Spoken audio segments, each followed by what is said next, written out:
When I was watching Zach Edey dominate against the Sacramento Kings, it reminded me of Purdue Zach Edey. And I'm going to tell you why that's a scary sight for the entire NBA. Coming up right here on Locked On Grizzlies.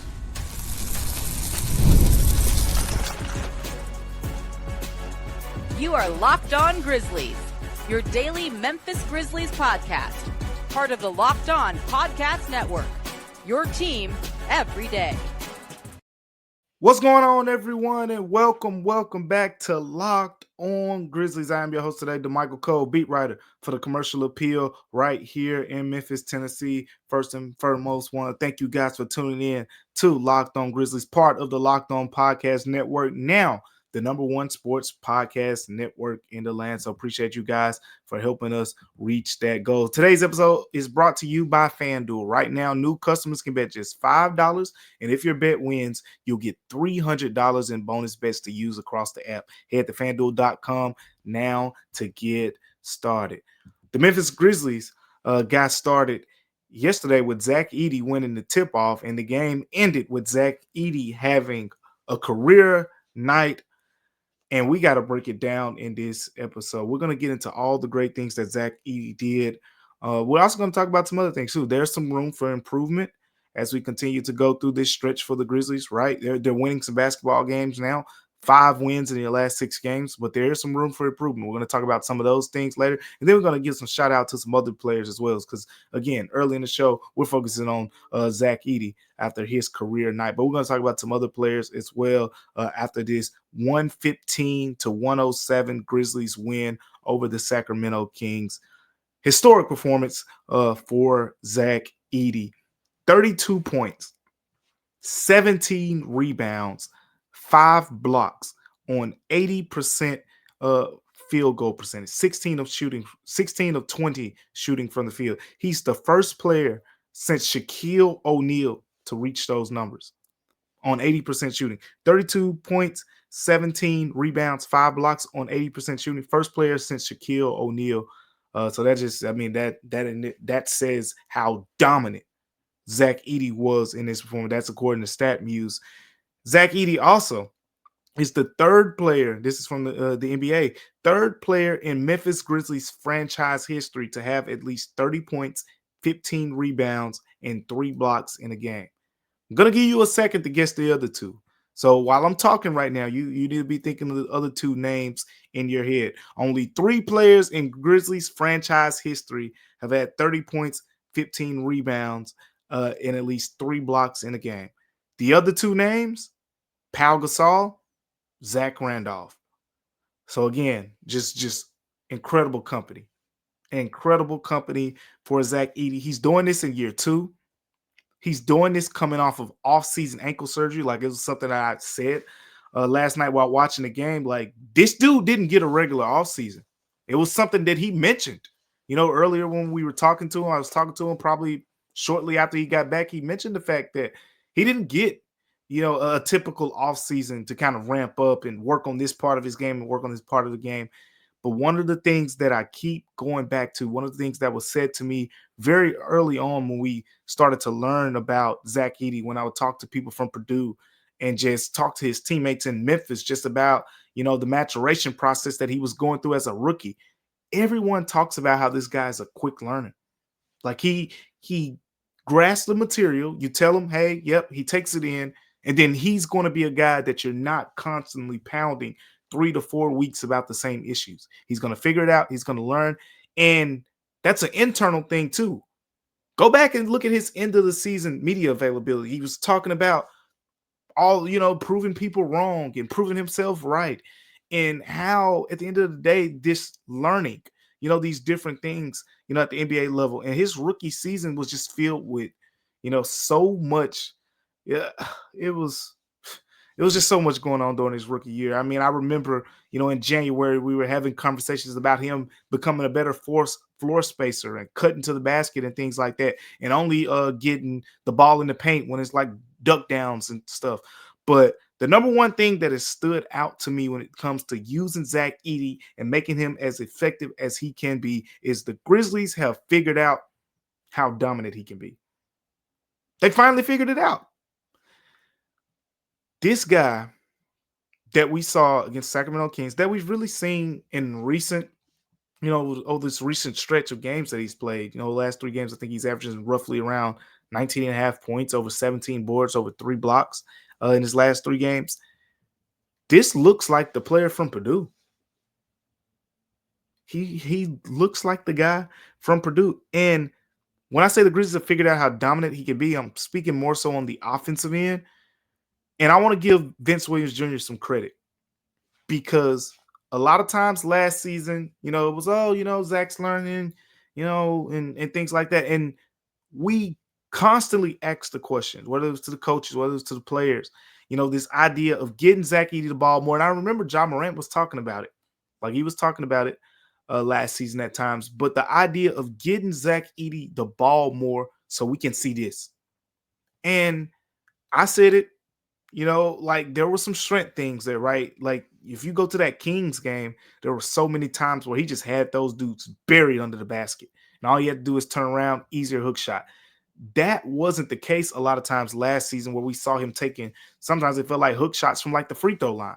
But the Grizzlies have done a better job. I remember that after that Spurs game, when I talked to Vince Williams Jr., he was like, man, I missed him a few times. It's not going to happen again. And in that next game, Vince Williams had 15 assists against the Kings.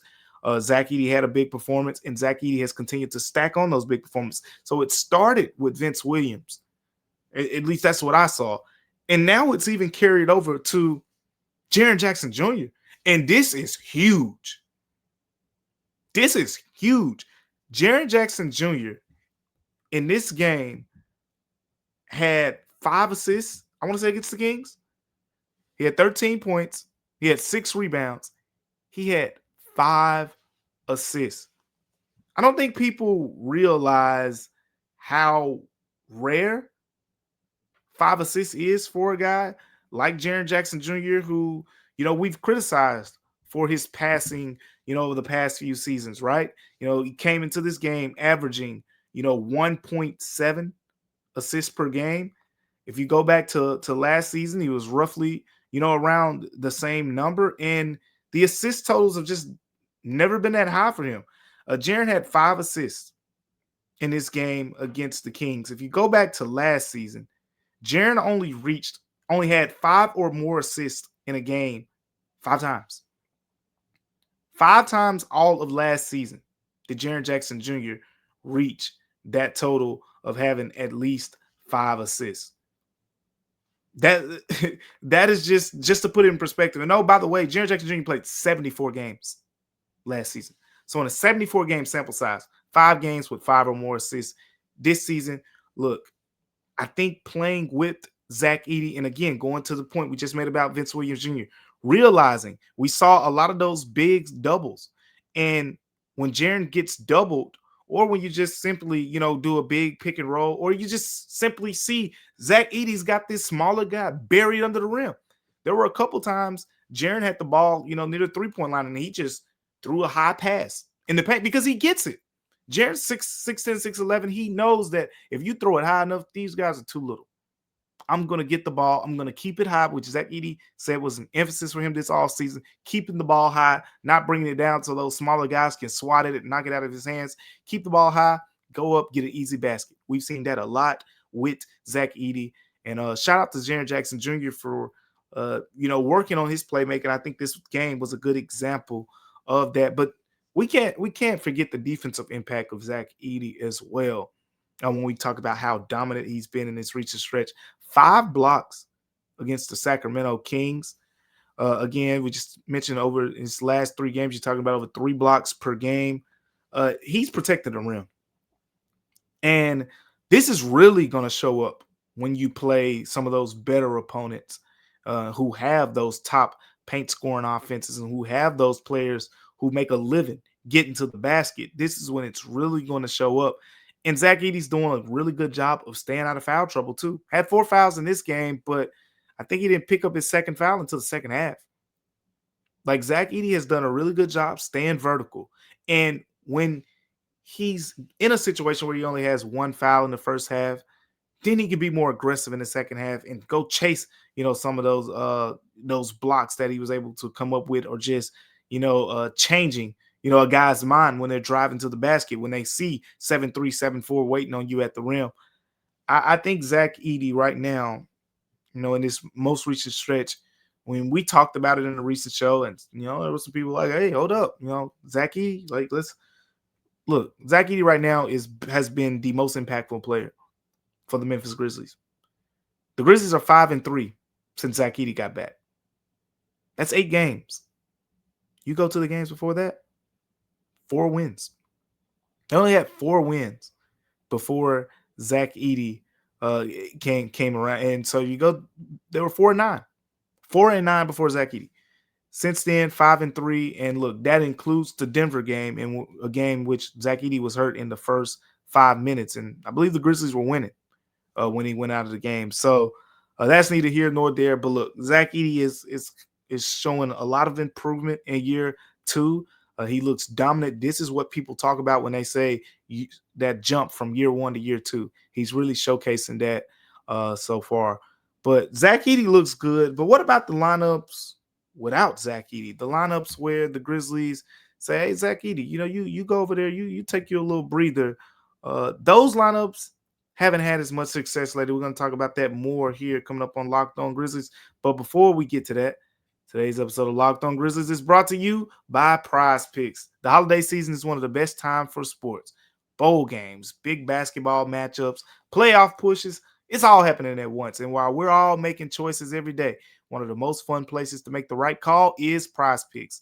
PrizePicks is the easiest way to get in on daily fantasy. Just pick more or less on at least 2 player projections, lock in your lineup, and you're in the game. It's simple, fast, and available in 45 states. That's including California, Texas, Florida, and Georgia. PrizePicks has also added an extra layer of excitement to the holiday sports schedule, creating a lineup that takes less than a minute, and the app makes the whole process smooth and intuitive for you. The early payout feature is a great bonus. When your lineup starts strong, you may get the option to cash out early. And the new stacks feature lets you choose the same player up to 3 times in one lineup, like more on a quarterback's passing yards, touchdowns, and rushing yards. Download the PrizePicks app today and use the code LOCKEDONNBA to get $50 in lineups after you play your first $5 lineup.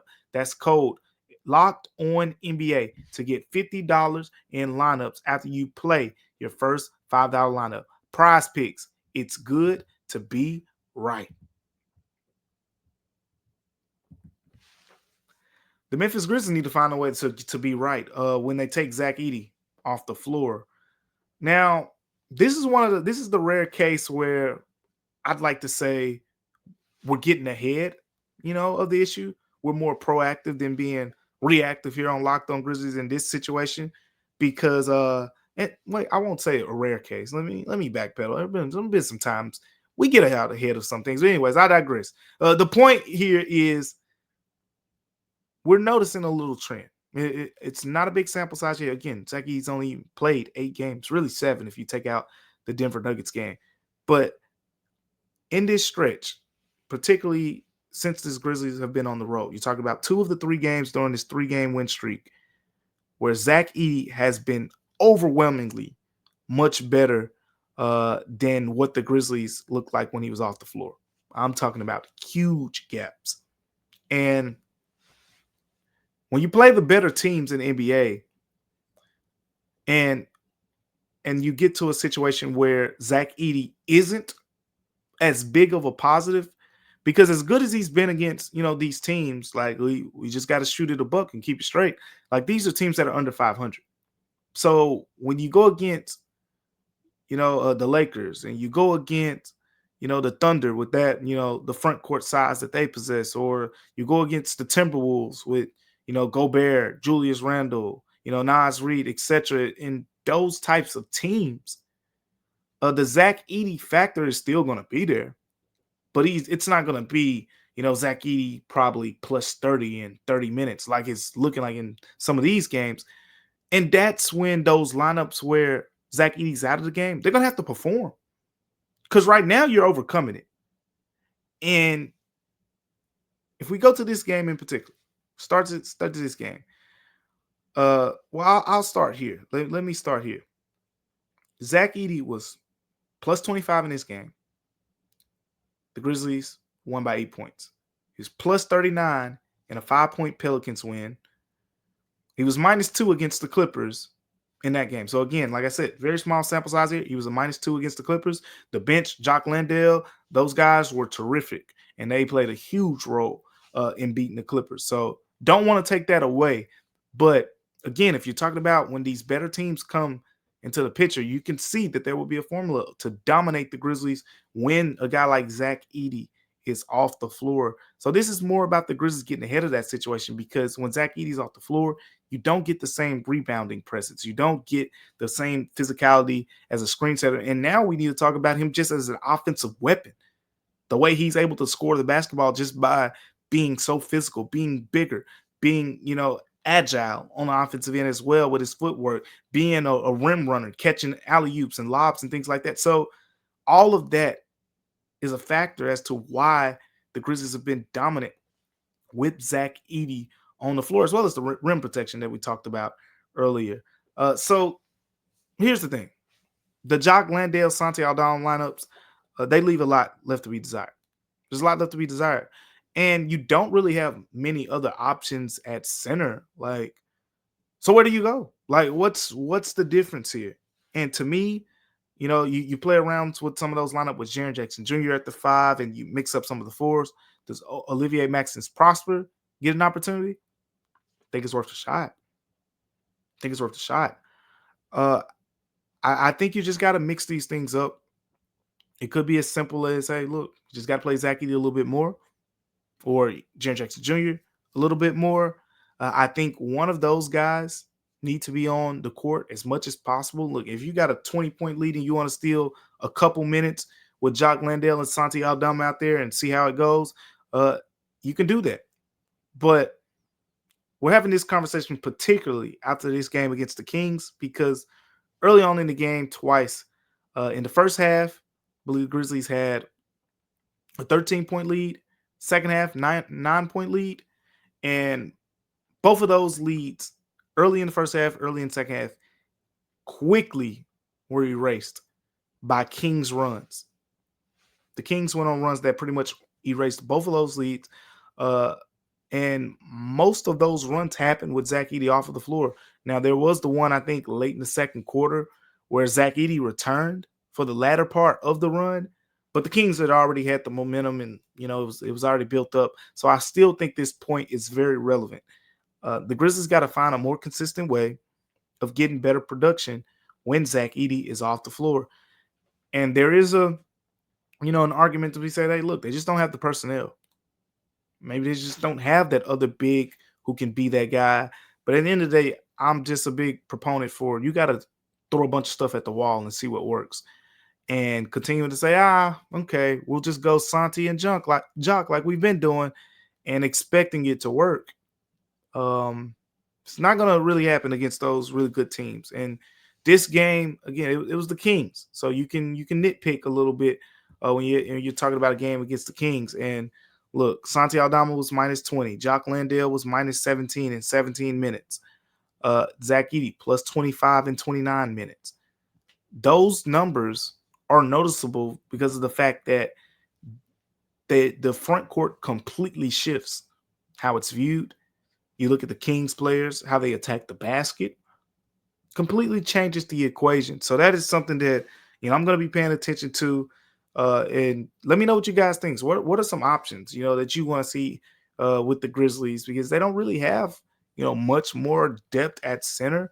Is it just going bigger with the wings, putting Olivier Maxence Prosper, Gigi Jackson, John Concha, or whatever you think? Let me know what you guys think in terms of how can the Grizzlies fix that situation where they're playing better basketball when Zach Edey isn't on the floor.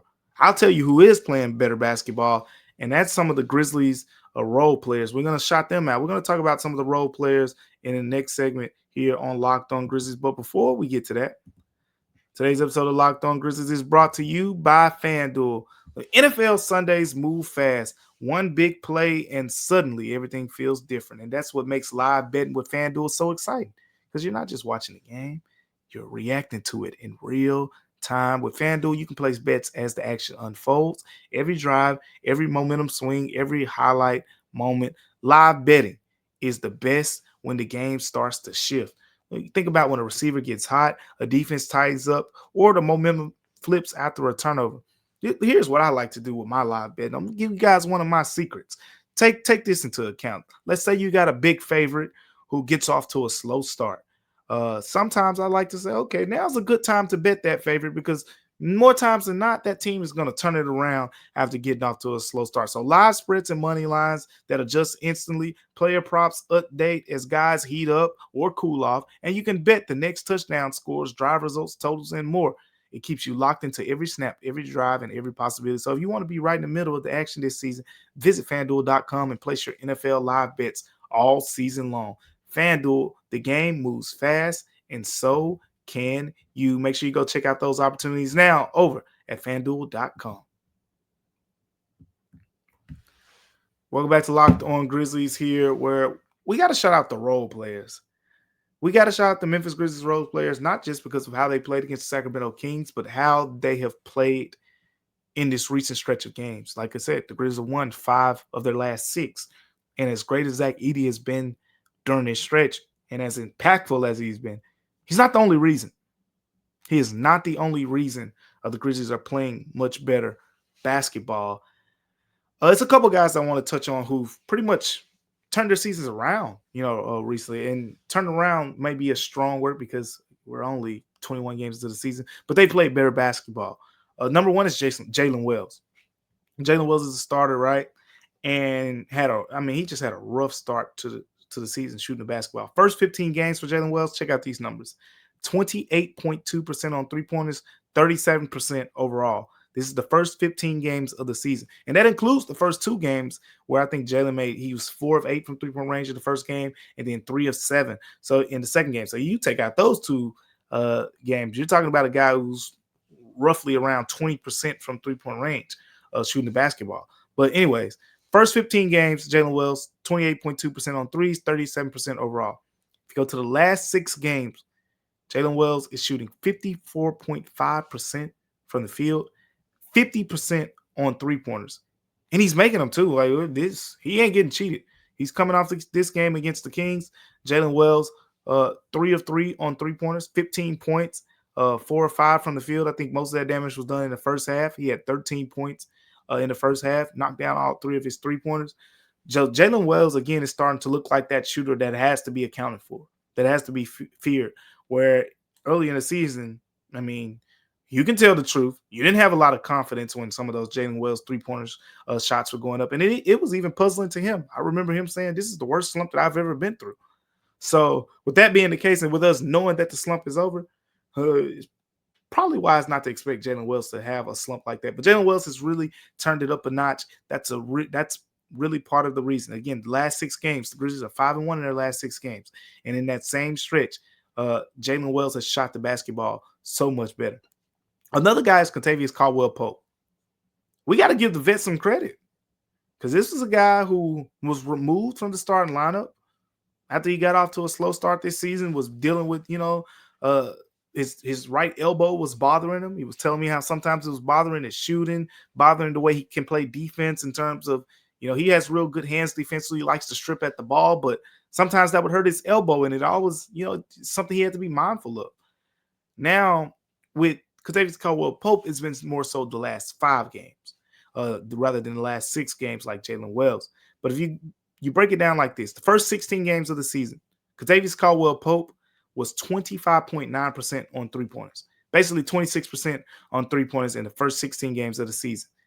Over the last 5 games, Kentavious Caldwell-Pope is shooting 52.3% on three-pointers. 52.3%.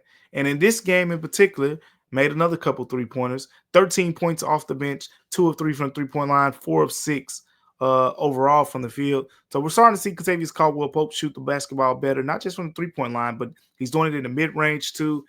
And this is what you expect to see early on. Like, again, the Grizzlies had those early season struggles. Remember when Morant was saying, we don't have any spacing?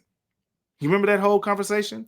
about why, Ja was struggling and things like that. And it's like, man, as soon as Ja went out, like these guys are shooting the basketball better. So if they continue to shoot the basketball like this, and then you get Ja Morant back with, man, like that's going to be a sight to behold. So overall, again, look, Jalen Wells, Kentavious Caldwell-Pope have really turned it up a notch. You got to give Santi Aldama some credit too. Again, look, Santi only had 7 points in this game, but that ended a streak of 14 consecutive games where he scored in double figures. Santi has been very impactful, with his scoring pop that he's given the Grizzlies, off the bench. And then we got to talk about Cam Spencer. Shout out to Cam Spencer because this was a guy that we didn't really talk a lot about in the offseason because it was just like, okay, what's going to be a role here? Like, clearly the Grizzlies need him to be a really good three-point shooter. But how will it happen if you got Scottie Pippen Jr., Ty Jerome, Ja Morant, Jalen Wells, Kentavious Caldwell-Pope, Vince Williams Jr., Cedric Howard? You got all these perimeter players. Where in the world, where is Cam Spencer going to play? And it's like, we got our answers now. We definitely have our answers now because this ain't going to be an easy guy to take off the floor no matter who is available with the Grizzlies, the way he's been shooting the basketball, the way he's just overall playing. Like it's more than shooting with him. Like the shooting is the elite skill, but it's the poise, it's the playmaking, it's the ability to play the point guard position. Like when Vince Williams had 3 fouls in the first half, and this was not a great game overall from Vince Williams Jr., but the Grizzlies had Cam Spencer, another guy that they could give an opportunity. So Cam Spencer has made 3 or more three-pointers in 4 of his last 5 games. 4 of his last 5 games. So you're starting to notice that these guys over these last 5-6 games have really turned it up a notch, these role players. And this is a big reason. Again, Zach Edey deserves all the credit that he's getting. That's why we just talked about him so much earlier in the show. But there are other guys who are playing much, much better. And that could be directly contributed to the fact that Zach Edey is back. I know Santi talked about it. I know Vince Williams Jr. talked about getting Santi these easy looks because of the fact that teams have to account for Zach Edey around the rim. So there's a direct correlation somewhat there too. But at the end of the day, these guys are playing much better. 3 made three-pointers in 4 of the last 5 games for Cam Spencer. Before that, he had 4 other games this season where he made at least 3 three-pointers. 5 straight games of multiple made three-pointers for the first time this season for Cam Spencer. So this is one of those things where I go back to the whole conversation about, can Cam Spencer be the Luke Kennard replacement? And the big problem a lot of people had with Luke Kennard was never his accuracy as a three-point shooter. I think a lot of times when you saw it going up, you expected it to go in, but it was more so the volume. Like, why isn't he shooting the basketball much for a guy who is such a deadly sniper as a three-point shooter? And those questions aren't being asked with Cam Spencer. Cam Spencer's coming off screens, picking and popping. He's pulling up in transition. He's showing the signs of a guy who could be a really strong three-point shooter, not just from an accuracy standpoint, but he also will be able to get him up with the volume as well. So shout out to those guys, man. And there are other guys, like I said, Jock Landale against the Clippers was really good. He's had some moments. There are other, Cedric Howard. He was going through probably his roughest stretch so far, his roughest stretch yet, as a member of the Grizzlies in the NBA. But he'll break through. Cedric Howard's really good. 0 worries there. But that's just kind of the situation right now. Shout out to these role players who are stepping up. And Zach Edey has kind of elevated his game in a stretch to help the Grizzlies win 5 of their last 6 games. Thank you for making the Locked On Grizzlies your first listen every day. For your second listen, go find the Locked On Fantasy Basketball Show. Josh Lloyd hosts the #1 fantasy basketball podcast, giving you daily tips and helping you win your league, all while making you a smarter NBA fan. Find Locked On Fantasy Basketball on YouTube or wherever you listen to podcasts. Part of the Locked On Podcast Network, your team every day. I want to appreciate you guys for tuning in to Locked On Grizzlies with me on today as we break down all these things from the Memphis Grizzlies win over the Sacramento Kings. Make sure you stay tuned with us on tomorrow as well. Me and my co-host Joe Mullinax will be back to you to break down all things Memphis Grizzlies as we get ready for the next Grizzlies game, which will be a road contest against the San Antonio Spurs. And I'm going to go ahead and say this already because this is going to be something that we touched on. The Grizzlies, again, all these wins that they've gotten, teams under 500. San Antonio Spurs, that's a team that beat the Grizzlies not too long ago, and that's a team that's over 500. So that's going to be a big test, but we'll talk about that more on the next show. So make sure you stay tuned for that. But appreciate you guys for tuning in to Locked On Grizzlies with me on today. Remember that Locked On Grizzlies is free and available wherever you get your podcasts. Amazon Music, Apple Podcast, Spotify. Wherever you get your podcast, Locked On Grizzlies is there. Till next time, I'm Damichael Cole, and we'll see you on Locked On Grizzlies.